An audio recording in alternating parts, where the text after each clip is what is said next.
Ini masalah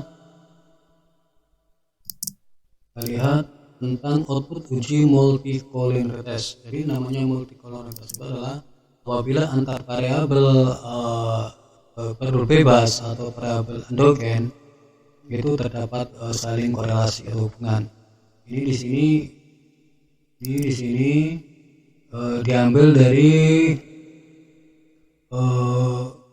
kalau punya kakak ini, contohnya ini diambil dari apa nih, kovarian atau diambil dari korelasi. Jadi seharusnya diambil dari korelasi, ya kan.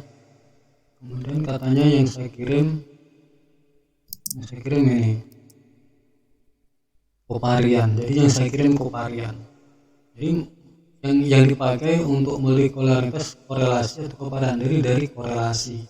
Cuman yang diambil dari korelasi adalah estimate-nya atau CR-nya atau apa namanya ini, angka besar korelasinya ini ya. Tapi untuk menentukan ada tidak pengaruh pada kovarian, coba kita lihat di output dari sum-nya ya. Ini dia. Jadi ini dia.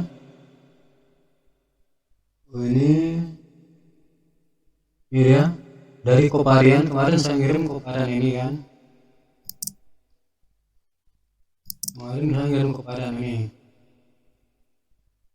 Varian BP ke WT sebesar 0,25, yaitu tidak dapat hubungan karena P lebih besar dari 0,05, tidak ada korelasi. Jadi berarti bagus, karena tidak terdapat hubungan atau korelasi BP dan WT, berarti tidak terdapat gejala multicoloraritas, ya kan? Karena P lebih besar dari 0,05. Kemudian besar korelasinya 0,25 di kovarian. Tapi kalau dalam korelasi 0,19. Jadi mana yang dipakai? Kalau besar korelasi yang dipakai di korelasi ini. Di apa nih, kawan? Di tabel korelasi ini yang dipakai besar korelasinya. Tapi kalau besar untuk menentukan ada tidaknya hubungan itu dari kovarian ini. Ini ada nih. Ada P ini kan, untuk menentukan ada tidaknya korelasi, begitu kawan. Ini contohnya kawan, ini diambil dari mana nih? Uji multicoloraritas. Oh ya kawan, ini saya ralat untuk uji realitas kontrak ini, atau uji multicoloraritas. Itu data kita ambil dari CFA. Jadi kita kan ada dua analisis ini, ada sum ini kan, sum, kemudian ini ada analisis FA. Jadi sum itu kan udah akhir, ya kan, udah dibuat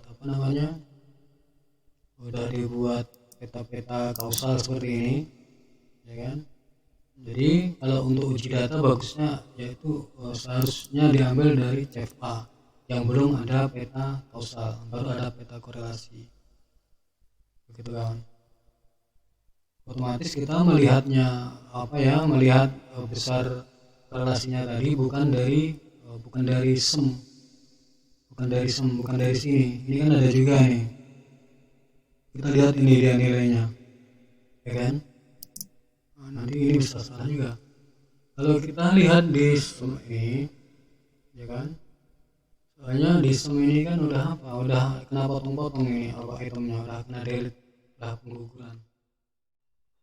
Halo kawan, saya ulangi, untuk analisis data, untuk uji data, selain CFA, yaitu selain confirmatory factor analisis, itu diambil dari analisis sum. Seperti uji normalitas, seperti uji multicollinearitas, uji similaritas diambil dari analisis sum. Yang diambil dari analisis CFA ini adalah uji uji analisis butir. Analisis butir seperti validitas kontrak, kemudian reliabilitas kontrak, dan AP dan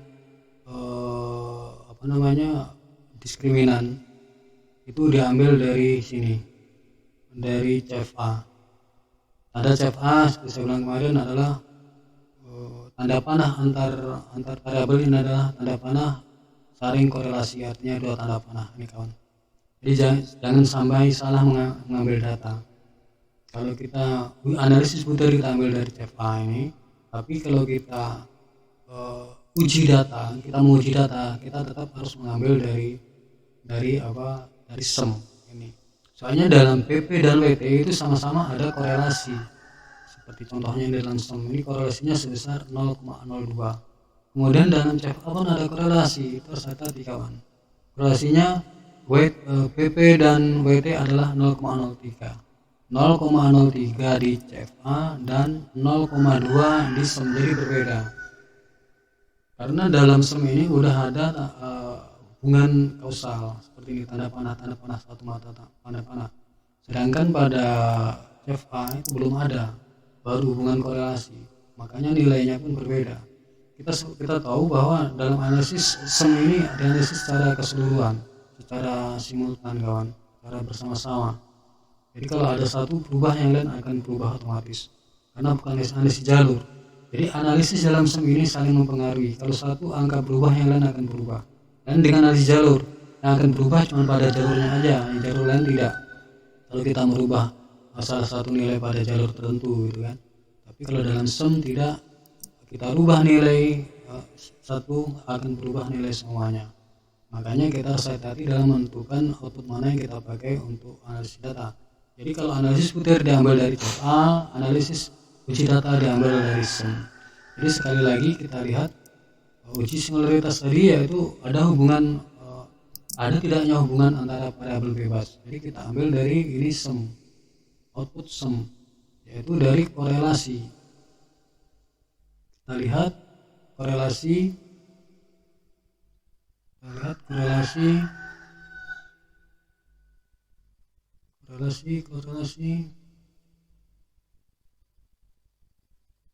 di estimate. Ulangi lagi, ini regression week.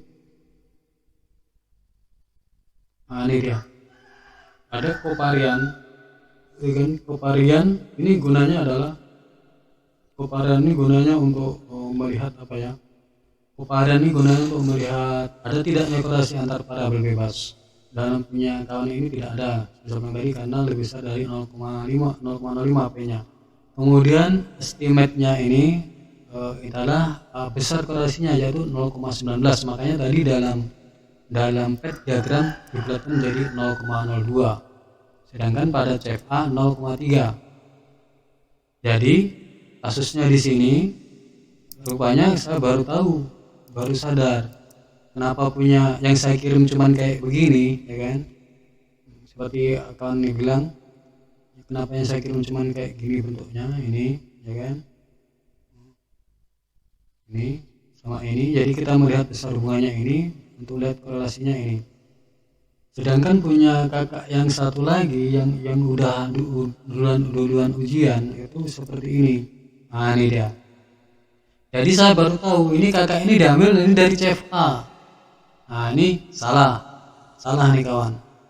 Ini diambil dari CFA, ini kan ada hubungan nih, hubungan PP dengan KK, hubungan PP dengan CK. Sedangkan dalam SEM tidak akan ada hubungan-hubungan itu, karena di sini cuman garis kausal, garis pengaruh. Yang garis hubungan saya bilang cuman PP dan WT, ya kan? Justru punya kakak ini menunjukkan kesalahan dia. Kenapa banyak tanda panah? Jadi harusnya dosennya tanda tanya, kenapa ada tanda panah 2, tanda panah korelasi dalam SEM. Soalnya korelasi dalam SEM itu yang dasarnya itu cuma ada satu korelasi, yaitu variabel korelasi antar variabel bebasnya seperti ini, PP dengan CT, ya kan? PP dengan CT.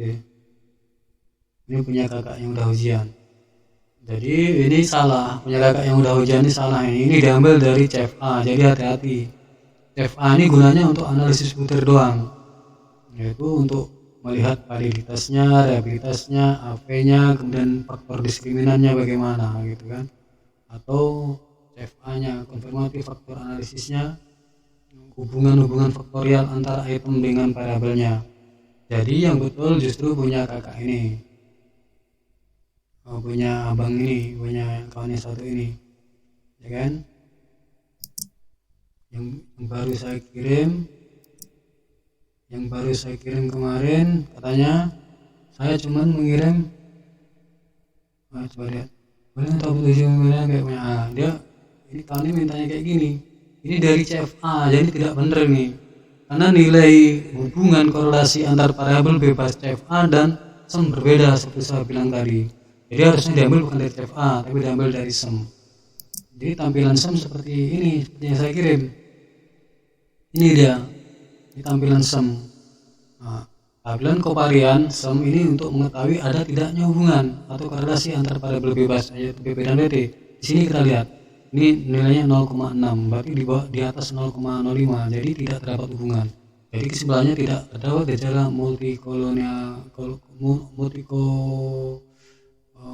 multikolono apa ya? Tidak terdapat gejala itu. Sangat menyebutkan tidak terjadi hubungan kolineritas, multikoloritas.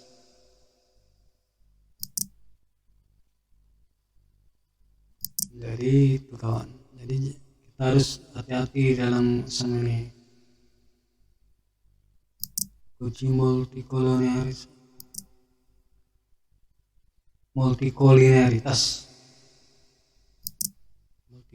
susah nyebutnya. Jadi kita harus hati-hati. Kalau tampilan uji multikolinialitas dalam SEM seperti ini, seperti yang saya kirim ini kawan. Kalau yang ditunjukkan dengan punya kawan yang udah ujian ini adalah analisis multikoloritas dari CFA, jadi tidak benar karena nilainya berbeda. Sekali lagi ini salah nih kawan, karena nilainya berbeda. CFA dengan SEM berbeda. Ini dia, tadi ada perbedaan tadi. Jadi harusnya begini. Ini untuk melihat besar untuk melihat ada tidaknya hubungan, ya kan? Ini dia untuk melihat besar, berarti tidak ada hubungan. Kemudian untuk melihat besar hubungannya, kita melihat ke korelasi gitu kawan. Di tabel korelasi ada nggak? Saya kirim kemarin tabel korelasi. Kalau tidak ada, ini saya tunjukkan ini. Ini dia. Di bawahnya korelasi yaitu 0,19, dibulatkan jadi 0,2. Jadi korelasinya bukan 0,25. Nah ini kawan harus hati-hati. Ini dia. Nah, ini ada apa nih? Nah, ini dia. Jadi punya kakak ini diambil dari CFA nih, kakak yang udah ujian ini. Jadi tidak benar. Uji multikoloritasnya bukan diambil dari SEM, harusnya dari SEM. Karena nilai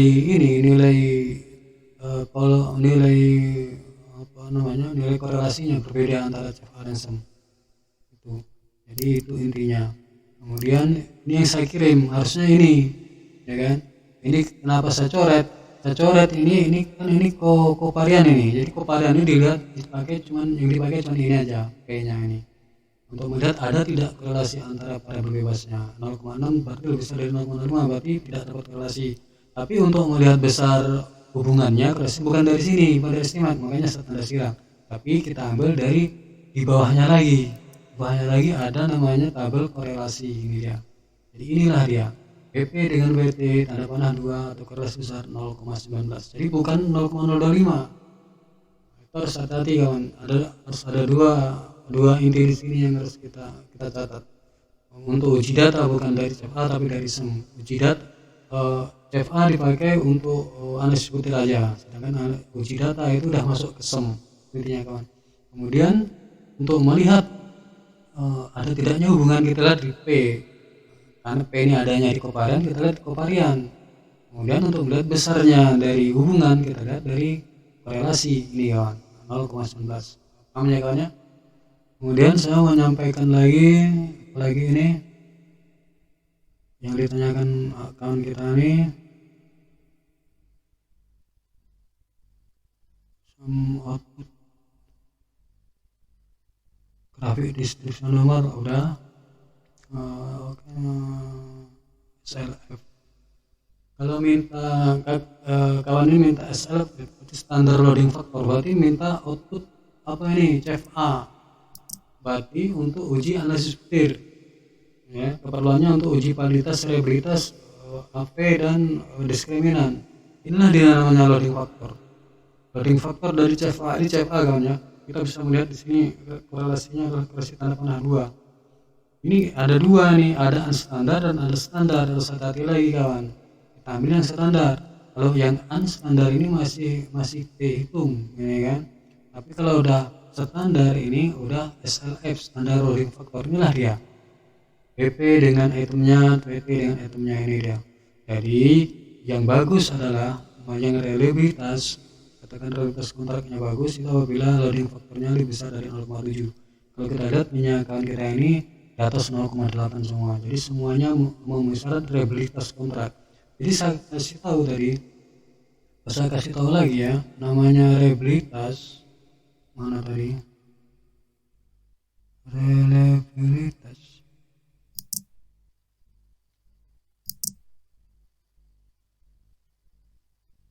Mana tadi? Kemudian ada syarat lagi, ini punya kawan yang udah ujian, ini uji reliabilitas kontrak. Di sini kita baca ini di sini di pemaparannya mana nih?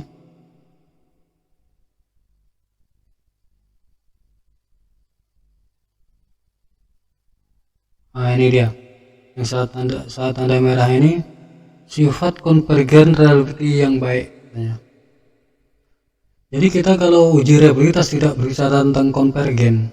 Konvergen adalah uji AV untuk setiap indikator. Jadi konvergen diskriminan, ya kan? Konvergen reliability, konvergen ada diskriminan. Jadi kata-kata konvergen itu sebetulnya untuk AV. Jadi kita kalau uji reliabilitas ini kita bicara tentang keajekan, yaitu kontrak kita ini, ya kan, kontrak kita dalam angkat ini itu akan ajak artinya tetap, artinya apabila kita teskan dalam waktu yang berbeda terhadap dua subjek yang berbeda, maka hasilnya akan sama, ya kan. Pokoknya hari ini kita teskan ke siswa A, besok kita teskan lagi dengan siswa itu, hasilnya akan sama, skornya akan sama, tidak berubah, gitu kan, tidak berubah. Kemudian begitu juga kalau kita teskan, pokoknya angket ini kita teskan ke siswa A, kemudian kita teskan lagi ke siswa B, itu jawabannya sama, tidak berbeda-beda, itu namanya ajak. Jadi selalu ajak jawabannya, tidak berubah, itu namanya reliabilitas. Jadi itu yang kita uji dalam reliabilitas kontrak ini kawan. Jadi kita tidak bicara tentang konvergen itu untuk AV sebetulnya, untuk diskriminan, ya kan. Diskriminan itu berarti kan untuk daya beda antar variabel. Jadi variabel yang bagus memiliki tingkat diskriminan yang tinggi atau daya beda yang tinggi. Artinya variabel 1, 2, dan 3 sampai 7 itu mengukur hal yang berbeda, tidak mengukur yang sama. Kalau seandainya mengukur yang hampir sama atau sama, itu bisa kita satukan variabelnya, tidak boleh dipecah. Itulah makanya kemarin ada analisis faktor waktu pertama kali sebelum analisis sistem ini kawan. Kan ada tuh analisis faktor saya lemparkan di SPSS itu kan, itu tujuannya. Jadi itu catatan dari saya ya. Jadi kawan harus ingat apa yang saya katakan tadi antara CFA dengan SEM, jangan sampai terbalik, soalnya penyakannya udah ujian ini kan ada yang terbalik.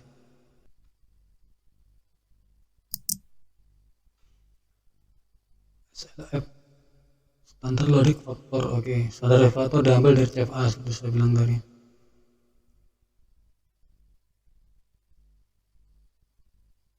Untuk uji reliabilitas kontrak oh ya, yang ini kalau yang uji reliabilitas kontrak ini kan per variabel, jadi kita belum mencari ini, kita cari kemarin reliabilitas per item. Jadi kalau per variabel kita cari lagi, nanti akan saya cari lagi. Seperti kita mencari AV per variabel, jadi hampir sama atau apanya, rumusnya pun hampir sama. Oke kawan, saya rasa demikian dulu penjelasan tentang saya tentang CFA dan SEM, jangan sampai terbalik. Nanti hasil perbaikannya akan saya kirim. Assalamualaikum warahmatullahi wabarakatuh. Selamat pagi.